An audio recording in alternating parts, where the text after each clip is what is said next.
Oui, ce week-end, vous avez situé la mort de Nahel dans un long continuum de violences policières et de racisme.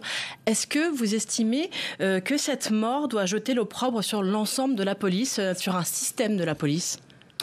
Je pense qu'il y a un problème systémique dans la police. Je ne pense pas que tous les policiers en soient individuellement responsables.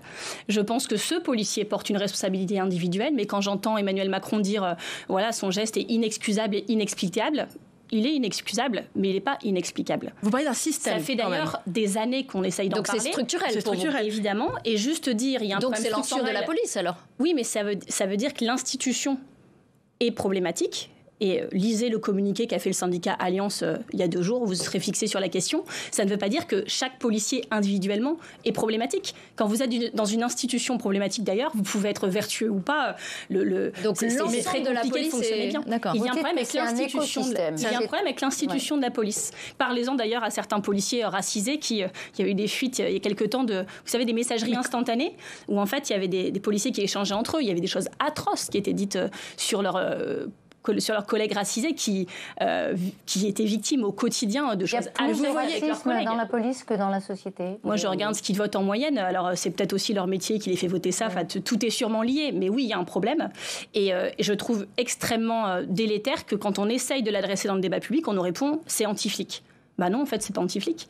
Il y a un problème de racisme dans la police, c'est comme ça. Quand vous voyez que la famille de Nahel dit « nous, on n'en veut pas à l'ensemble de la police, on en veut à un policier », est-ce que votre prise de parole, elle est responsable ? Mais c'est normal que la famille Nahel en veuille à ce policier en particulier. Ils ont tué. Non, elle dit pas ça. Elle dit nous ne disqualifions pas la police. On ne disqualifie pas la police. Mais juste un policier, c'est pas pareil. Mais moi, je ne disqualifie pas l'ensemble des policiers. Je veux que les relations de confiance entre notre population et sa police s'améliorent. Et je pense que ça nécessite quelques évolutions législatives et pas. Mais là, c'est un problème de racisme, alors ? Là, c'est un problème de racisme. Écoutez, quand vous êtes un jeune garçon, et si vous ne croyez pas les jeunes, parlez-en avec leur maman. Le Front de Mer, par exemple, c'est des associations dans plusieurs quartiers populaires de la ville en France. C'est comme 7% de la population française, un quartier populaire de la ville. Ces mamans, elles vous expliquent que leur fils, du simple fait qu'il soit racisé, a 10 à 20 fois plus de chances d'être chaque jour. Oui, mais moi, ce que je demande, qu'il faut supprimer ces foyers. Le policier, il tire parce qu'il est raciste. Tutoyer, humilié. Et donc oui, il y a des règles. Il y a aussi la politique du chiffre. Non, mais là, vous parlez sur ce cas-là. Et aussi la politique du chiffre qui fait que. Oui, mais là, dans le cas, sur ce cas-là, Madame Tandelier.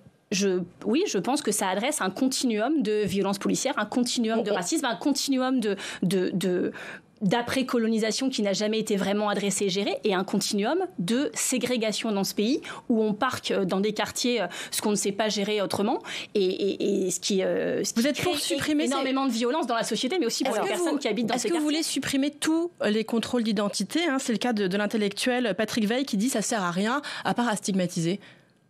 Je pense qu'on pourrait commencer par se dire qu'on donne un récépissé aux gens qui sont contrôlés pour que ça leur arrive pas 15 fois par jour. C'est la base, ça fait des années que toutes les assos qui adressent un peu sérieusement ce sujet le disent. Si on n'est pas capable, suite à ce qui s'est passé, de prendre ce genre de mesures, pas là aujourd'hui, ce serait complètement inaudible. On doit être dans le retour calme, pour dire ces mots qui vous font plaisir, mais vous avez compris que sans ces émeutes, il n'y aurait pas de calme quand même. C'est pas moi, Marie Tandelier. Non, mais je pense que la société a besoin de l'entendre, et donc disons-le, mais si on ne prend pas ces mesures-là, alors on est condamné à revivre ce genre de situation. Et d'ailleurs, je regrette que dans ce pays, on ne parle des banlieues que quand ça flambe. Et donc là, en fait, quand on dit calme, beaucoup de gens dans les quartiers entendent il y aura du calme, tant mieux. Et après, ça va devenir statu quo. Supprimer les contrôles d'identité. Nouvelle urgence, on passe à un autre sujet. Marie Tandelier, pardon, on essaye de poser des questions les unes après les autres et d'avoir vos réponses. Elles sont précises. Donc, pas de suppression du contrôle d'identité. Juste le récépissé pour l'instant. Si M. Veil le dit, moi, je prends sa proposition. Voilà, ça peut vous intéresser. Vous réclamez, on l'a entendu depuis le début de cette émission, l'abrogation de la loi de 2017, la loi de 2017 qui a aligné le régime des policiers sur celui des gendarmes en matière de refus d'obtempérer et de régime de légitime défense. Vous proposez quoi à la place ? Il y avait une situation avant cette mesure. En 2017, le gouvernement Cazeneuve fait cet article L434-1 qui vous pose problème, oui. Qui est très flou. Parce qu'à l'époque, il y avait des députés écologistes, dont Sergio Coronado, Noël Mamère. Il y avait des députés communistes aussi, dont André Sachène, qui avaient dit la disposition est floue. Et donc, si nous, déjà, dans l'hémicycle, on ne l'interprète pas pareil, elle sera interprétée diversement sur le terrain. Vous parlez de permis de tuer, c'est ce que dit Henri Leclerc, par exemple. C'est pas mes mots. Mais ce qui s'est passé, c'est que dans la gendarmerie, ils ont fait une circulaire qui était plutôt assez restrictive de cette mesure. Et d'ailleurs, il y a eu très peu de sujets dans la gendarmerie. Parce que la gendarmerie, c'était déjà leur régime précédent, ça ne changeait pas grand-chose pour eux. C'est aussi des militaires, c'est aussi des gens qui sont ancrés sur des territoires et qu'on n'envoie pas non formés dans les territoires les plus difficiles en termes de maintien de l'ordre. De l'autre côté, dans la police, la circulaire a été interprétée de manière pour le coup très extensive, et il y a eu plus 39% de tirs et 5 fois plus de morts, 5 fois plus. Là, ces 18 derniers mois... C'est pas ce que dit la police nationale. Non, mais c'est vrai. Là, vous venez de me citer l'IGPN qui en plus pose problème, donc ça me confirme dans ce que je dis, mais vous voyez bien c'est des chercheurs indépendants qui fournissent ces données, donc j'ai tendance à avoir envie de les croire, ou alors qu'on me donne d'autres chiffres. Mais vous voyez, ces 18 derniers mois, il y a eu 16 morts par refus d'obtempérer, et pour répondre à votre question précédente sur le racisme, il se trouve... Avec beaucoup plus de refus d'obtempérer aussi, hein. Oui, parce que c'est qualifié différemment. Et donc, la quasi-intégralité de ces personnes étaient des personnes racisées. Donc, 16 morts suite à des refus d'obtempérer en 18 mois. En Allemagne, il y en a eu 1 en 10 ans. Alors peut-être que c'est dû aussi à notre législation. C'est le moment de légiférer là sous le coup de l'émotion. C'était un peu ce qui avait déjà été fait en 2017. Non, mais nous on le demandait avant. Les écologistes ont déposé une proposition de loi sur le sujet pour abroger cette loi en décembre. Et parce qu'il se trouve qu'on n'avait plus de groupe avant, ça vous a pas échappé, mais ça fait des années qu'on demande ça. Et en 2017 déjà, cette question-là avait été posée par nos députés dans l'hémicycle. Donc ça paraît évident que la loi va devoir changer. Et je vais vous dire, quand j'ai lu le communiqué de presse d'Alliance que tout le monde a en tête, où d'un coup cette violence extrême s'exprime. Peut-être ceux qui l'ont pas. Donc il y a 3 jours, Alliance et l'UNSA Police, qui à eux deux représentent, je crois que c'est 47,5% de vote aux élections professionnelles. Donc ils sont très majoritaires. C'est Alliance qui l'a signé. Et UNSA Police, les deux. Ils étaient co-logotés. UNSA a même dû se désolidariser de UNSA. Voilà, c'est pour ça que je vous dis ça. Et donc ils disent, non mais ils parlent de hordes sauvages, de nuisibles. Moi en plus en tant qu'écologiste, ça fait des années qu'on se bat pour que certaines espèces animales ne soient plus qualifiées de nuisibles. Ça, c'est stigmatisant pour les renards, etc. Alors pour des gens, je vous dis pas, quand on voit ce genre de vocabulaire, on voit bien qu'il y a un problème dans la police et dans la manière dont ils s'adressent aux gens en fait.